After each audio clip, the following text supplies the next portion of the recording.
Thank you for joining us on Roanoke County Business Partners. Normally our show showcases 3 different businesses. In this show we decided to do something different and highlight small business. We're talking about small businesses who are home-based, maybe they're expanding, relocating, maybe they're doing both. But there are issues that you run into when you tackle major opportunities like this. And so our show today starts with a role play with a small business person who wants to do exactly that, relocate and possibly expand. Then we also want to take you to 3 different divisions within the Community Development Department as we have our colleagues discuss issues that you can run into. So stay tuned. We think this will be very helpful.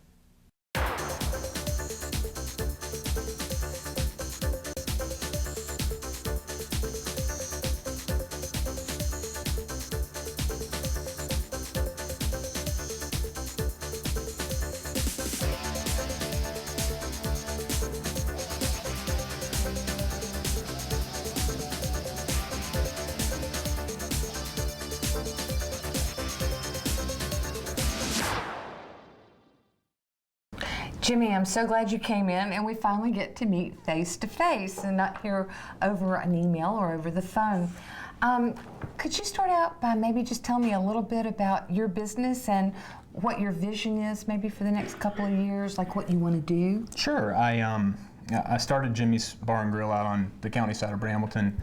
It was about 9 months ago or so, and we've had a lot more success than I thought we would, which is a great thing. That's great news in this economy. Not complaining, but the initial business plan that I had developed had me expanding and growing, and I just didn't expect it to be this fast. So what I'm really wanting to do is kind of splinter off my business somewhat and maybe open a microbrewery somewhere. The problem being, I don't have any space at the current restaurant. It's just a restaurant and bar. There's no place for a microbrewery. So we need to find you a new county location. Exactly.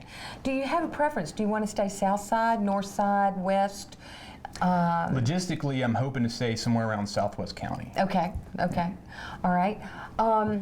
Do you know how many more square feet you need to go? I figured the average microbrewery is going to be about 4,000 to 5,000 square feet. Okay. Do you want to look for an existing building or do you want to build new? Definitely don't want to build new. Don't think I'll have the funds for that. Okay. We're going to be trying to find a building. I don't really care too much about where it is because it won't be the face of the business. It'd be great if I could have it, so everybody could see it. I could have big old signs and all that. But well, then we need to look for another a former restaurant type, so you don't have to go through change of use and all, because that's very extensive. It can cost more money. I know you already have a business plan. I assume you have a financial plan with that.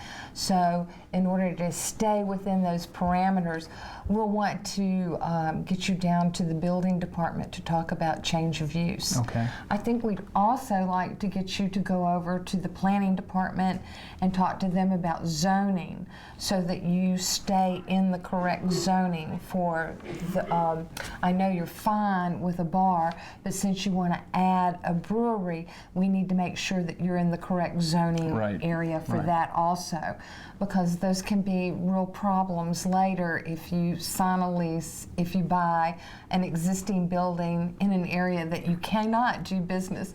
It does present some problems.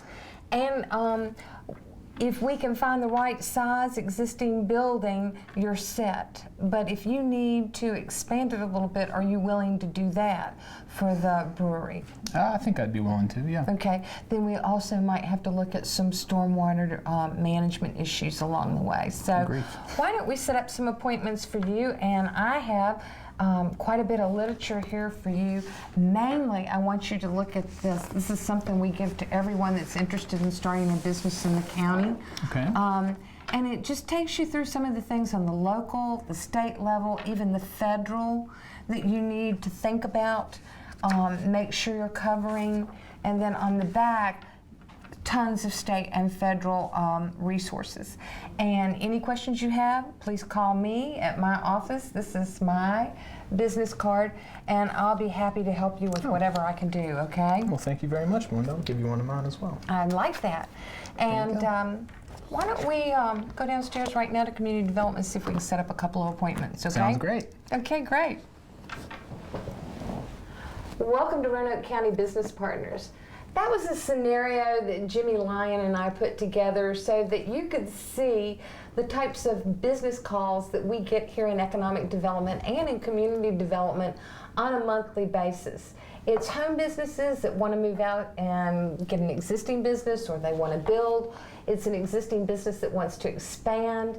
Perhaps it's a business that wants to relocate and maybe even possibly expand on top of relocating.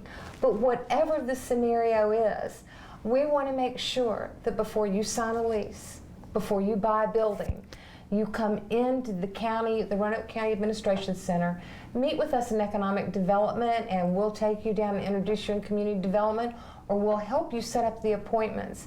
So you get to the right people in zoning, in planning, in engineering, and also in the building department.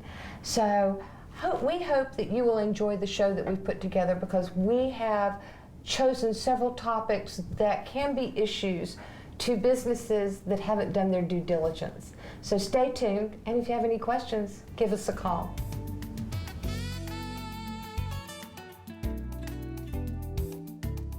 Thanks for joining us. We're at Panera beside Tanglewood Mall on 419 in South County.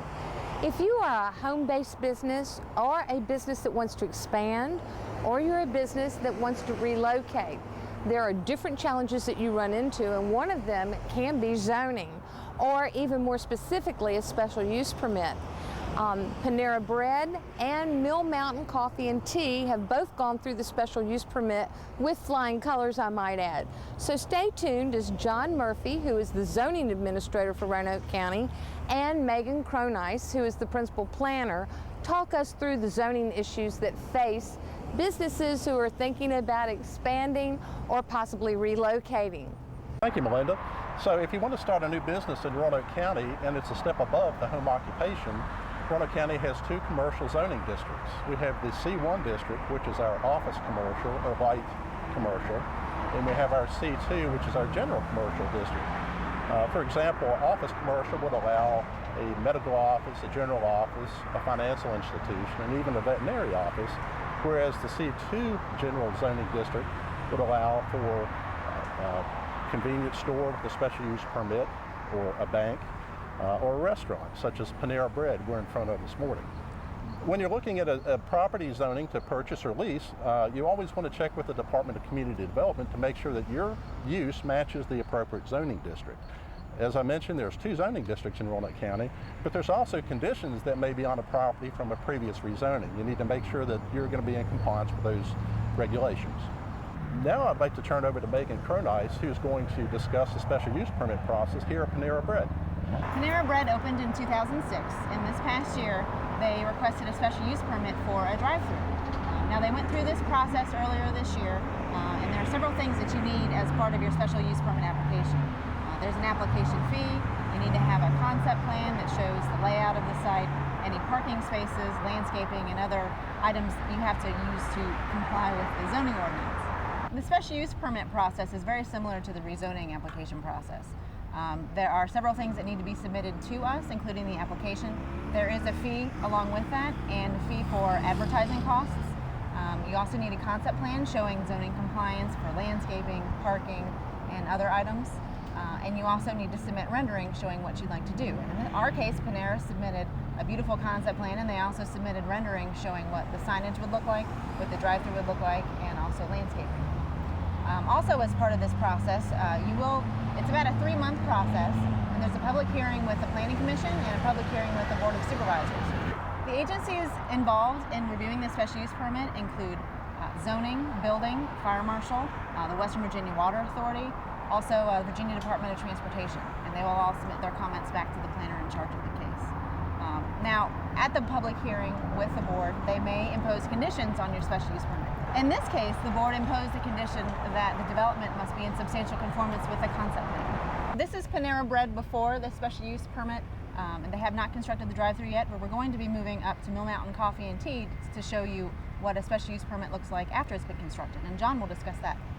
I'm here at the corner of Starkey Road and Ogden Road at Mill Mountain Coffee and Tea. As I described earlier, the county has two zonings, commercial zonings. This is a C2 zone property, and Mill Mountain Coffee and Tea went through a special use permit process on this C2 property last spring for a drive-through window. This was previously a bank. After the zoning process is completed with the special use permit, then you go through a building plan review and site plan review process with the same agencies that were involved during the zoning process. That's the Building Department, Engineering, Planning and Zoning, Western Virginia Water Authority, the Fire Marshal, and Virginia Department of Transportation. This is the point where your architect and engineer draws plans and submits plans to submit to the county to review to make sure that the building is in compliance with all the building code requirements and all the zoning and all the other standards with regards to water and sewer and fire code. As part of the special use permit process for Mill Mountain Coffee and Tea, the Board of Supervisors imposed some conditions, which is pretty typical with a special use permit, and they were to be in conformance with the plan that was submitted during the zoning process to make sure that the building looks like and is laid out like it is during the zoning process. And part of the site plan review process that you go through is to make sure that those conditions and all the zoning requirements are met during the construction process. The building was to be constructed of earth tone colors, in conformity with the plan that was submitted during the zoning. Previously, the previous use had a sign out by the side of the road that was removed, and also there was a restriction on the type of signage that could be placed on this property. All those conditions were met and approved, and the building permits were issued, and here we have the finished product from a special use permit, the building and site plan review process through Roanoke County. The Roanoke County Community Development staff is always available to help make either your zoning process or your site plan and building plan review process as smooth and seamless as possible. If you want more information, please contact our website, www.roanokecountva.gov/PZ, or you may call our office at area code 540-772-2068, extension 2.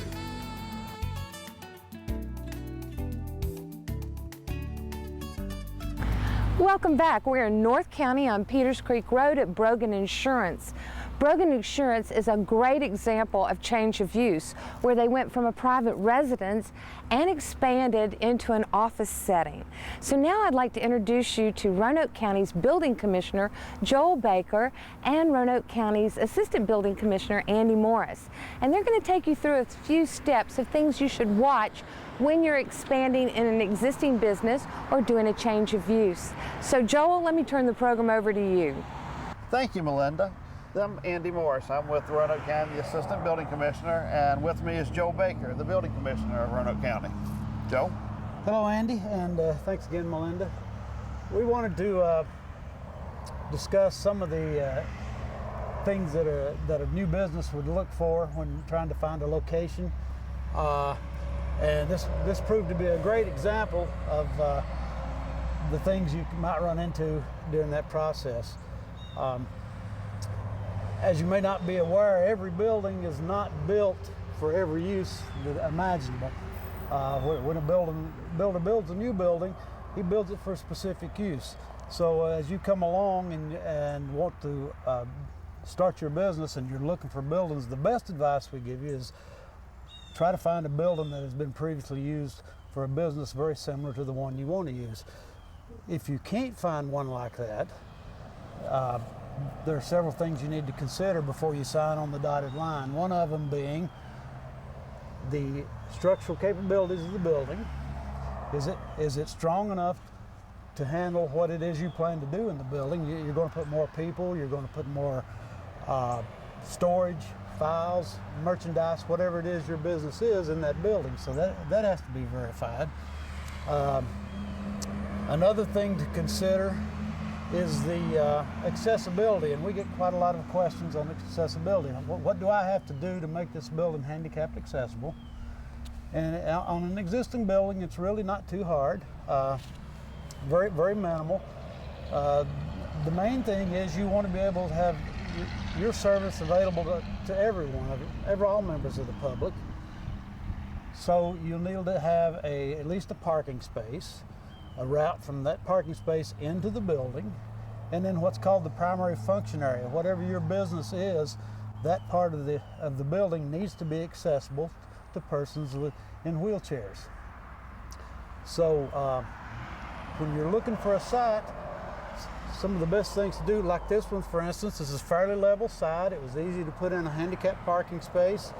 It was very simple to get the ramp into the building, and at minimal expense, as opposed to a building sitting on the side of a mountain, which is going to cause a lot of grading work and just extra expense that you probably didn't plan for. One of the things with looking at any business that you're going to move into is considering where the business is located. Because if you're going to be placed up on the side of a hill or close to a roadway, you may not be able to get your handicap access into the front of your building or get personnel and people in or equipment. These are all things you want to consider when you're looking at these type of businesses. And part of the structural capabilities is you want to try to determine what's been there before, because each building is uniquely designed for the way that it's set to operate. So if there are going to be changes, it may be something you need to look at before you get into a lease contract situation where you might not be able to get out of it if it's not going to work out for what you need.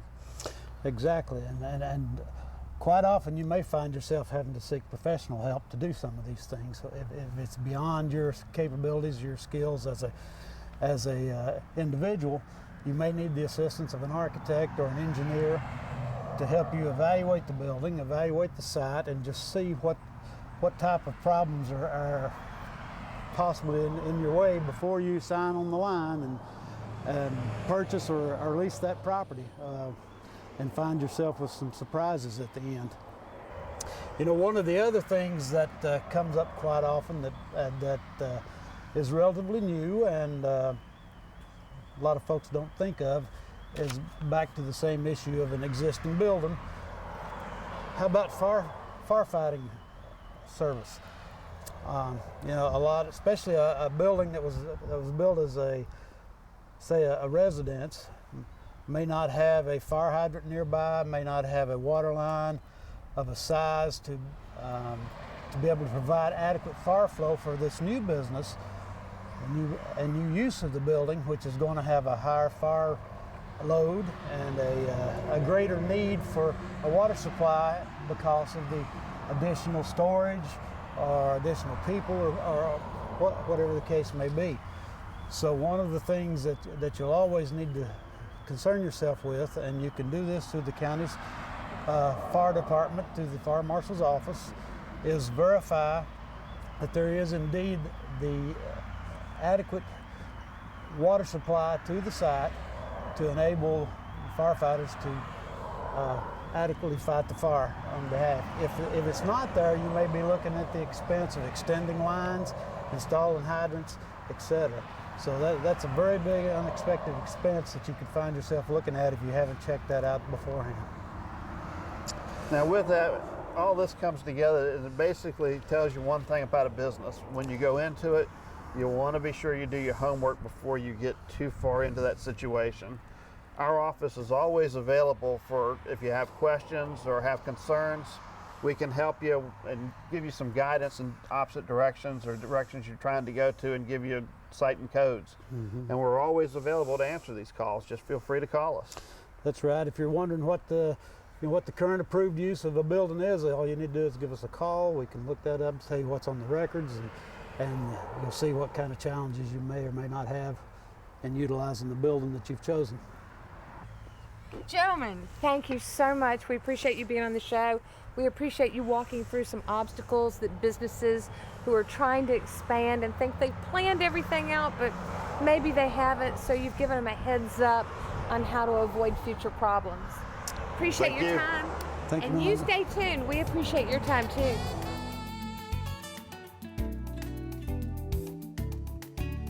Stay up to date with the town of Vinton. Visit vintonva.gov and sign up for the Newsflash, Notify Me, or Emergency Alert features. Newsflash will inform users of what's happening in the town, including street closures or water line breaks. With Notify Me, citizens will receive information on activities, events, and even job postings. Emergency Alert can keep you informed in the event of an emergency or disaster in the region. Alerts can be sent to landlines, computers, cell phones, or wireless PDA units. Sign up today and be up to date with the town of Vinton.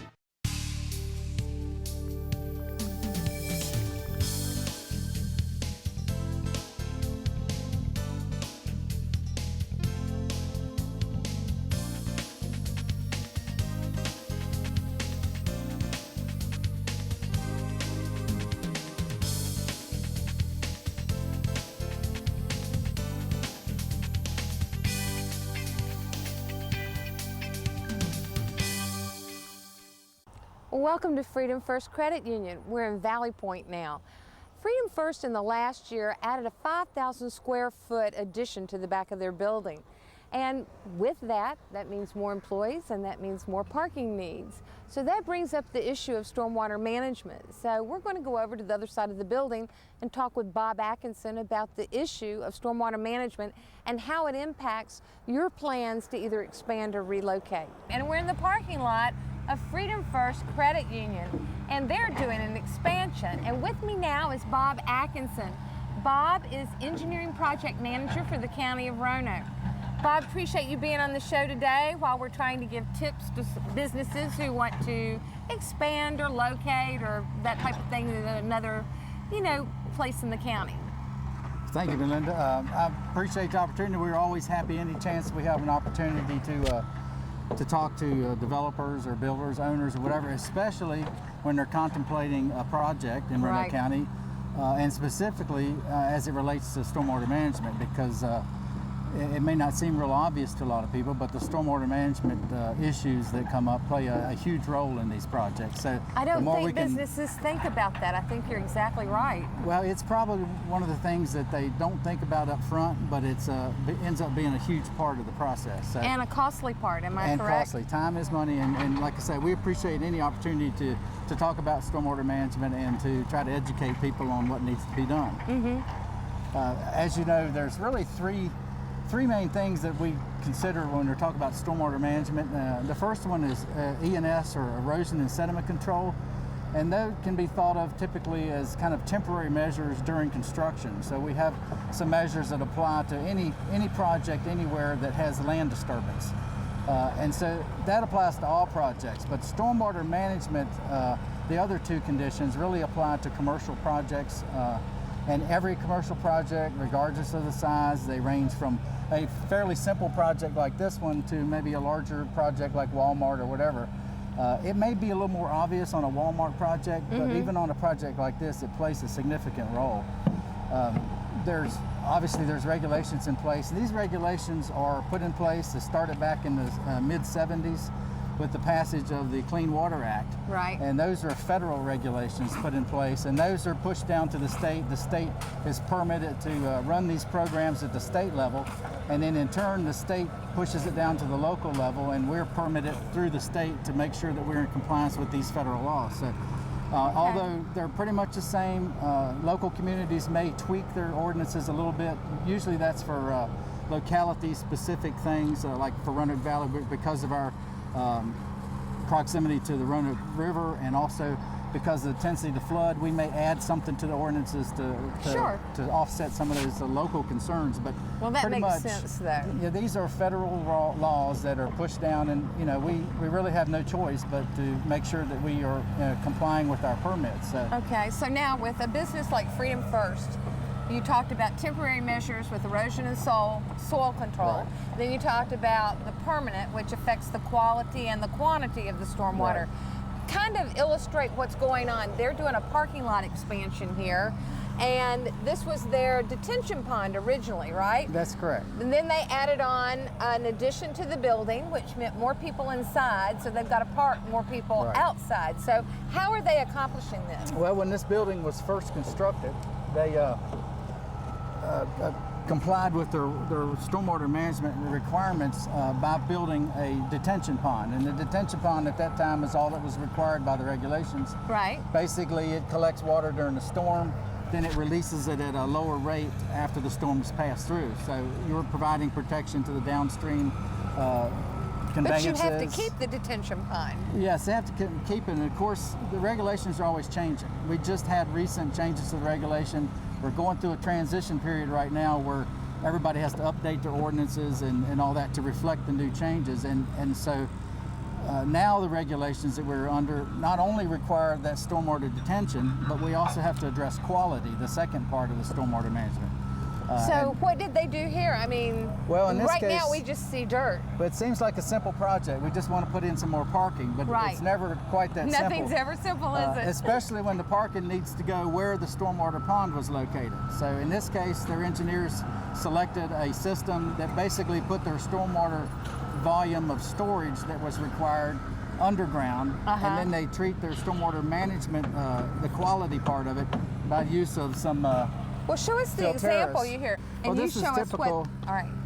of what, and this is done in this case. Underneath that area over there where the equipment's running around, they've created an underground detention basin by assembling several of these end to end and side by side until they create a network. They're all Now, tied how together. large are these? Are they as tall as a man, or? Well, these are probably about 4 feet tall. 4 feet tall, and they're in the just ground. lines of them down there underneath all the Right. gravel. Right. We can look at the plans later, but the where the detention pond was, it's been dug out and leveled and prepared, and then all your infrastructure from the site, all the stormwater drains connected together to make sure that conveys the water to this point. And these are set on top of a layer of stone and then put in place. They're connected together end to end with manifold pipes and manholes and other structures.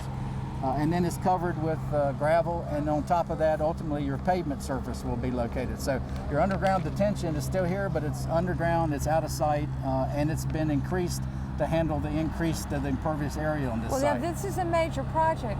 If we had a business that did their business plan, planned out financially, bought their building, and then decided they wanted to extend their parking lot and ran into this kind of expense, it could put them out of business, correct? It could, and there's it's a detailed analysis that needs to be done, and at times it can be complex because the site, every site's different. There's different requirements on every site, and that's why it's important to start early, to get your engineers involved, to work with the county to try to clarify exactly what is acceptable and what will work in a given situation, and then do it. And whenever you can, it always pays to look long range. Yes. If you know you're going to have more development in the future, it may make sense to look at the ultimate build out and try to take care of it all at one time. I couldn't have said it better. Bob, thank you. I'm so sorry we're out of time, but thank you for walking us through this, and we're very proud of Freedom First and what they're accomplishing here. Well, this was one of our good projects. This one, I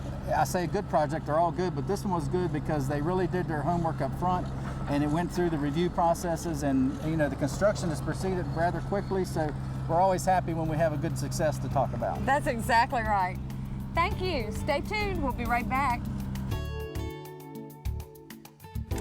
That concludes our program, and we thank you for joining us. We hope with the 3 little mini segments that we did and the role play that we were able to present you with some ideas on issues that you might run into when you plan to expand or relocate your business. We do invite you to come to the Roanoke County Administration Center and meet with members of the Economic Development Department or the Community Development Department and share your plans about what you want to do with your business, how you want to grow your business, and then possibly we can help you troubleshoot and resolve issues before they really become issues. So take a moment, give us a call. Community Development Department's number is 540-772-2080, and the Economic Development Department's number is 540-772-2069. We invite you to come anytime. Our door is always open, and we are here to help you be a success in your business. Thank you for joining us.